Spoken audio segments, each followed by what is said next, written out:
Okay, my name is Keima Borsuah, and I work for the Oklahoma State University Extension Solid Waste Program, and I am an OCASA board member, and this is how I compost.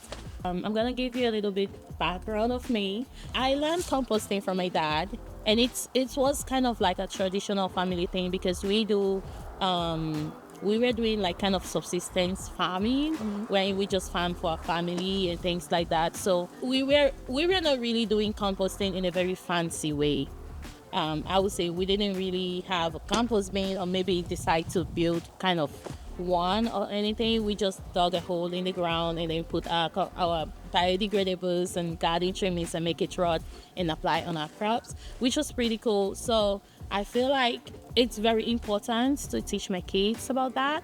So I teach them composting, I teach them gardening, and they have their little tools and they do that.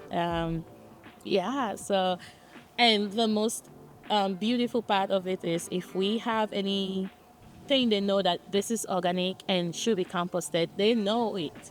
Like they will tell you, Mama, put that in the compost bin. I have my little countertop bin inside by the kitchen, so I would just put it there. Everybody just put it there and then come with it. Sometimes they have to come in and fill it.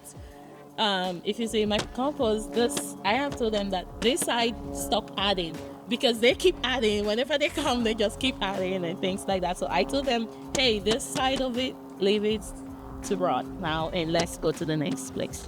So get yourself familiar with the basics of composting. There are a lot of resources out there. Learn the basics, what you can and can't compost, what you need for your compost to happen, your browns and your grain, and make sure you get those ratios right. And then start small. You can even start from your backyard and keep it going. So I think the starting point, if we want to integrate composting into the urban environment, I'm a big fan of education. Start with educating people, community outreach, and community engagement. Engage with people, educate them about composting, and then think about having infrastructures in place, right? Composting facilities. Maybe you can also integrate that into the city's waste collection and recycling programs, and also pick up the from neighborhoods. You pick up compost, organic waste, and things like that. I think those are a few ways, and also providing funds for composting programs and encourage urban agriculture and things like that. I feel like one of the common one I've heard is that they said compost smells really bad. And I want to say no, not every compost smells bad because your compost will only smells bad if you don't do it right. You don't. That's why I said know the basics, right?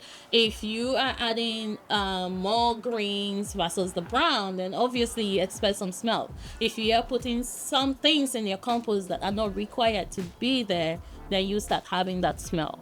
Or maybe if your compost have too much of water and things like that, it will start smelling, right? So compost, not every compost smells. There are some composts that really have some really good arty smell and things like that. So that's one thing I want to debunk.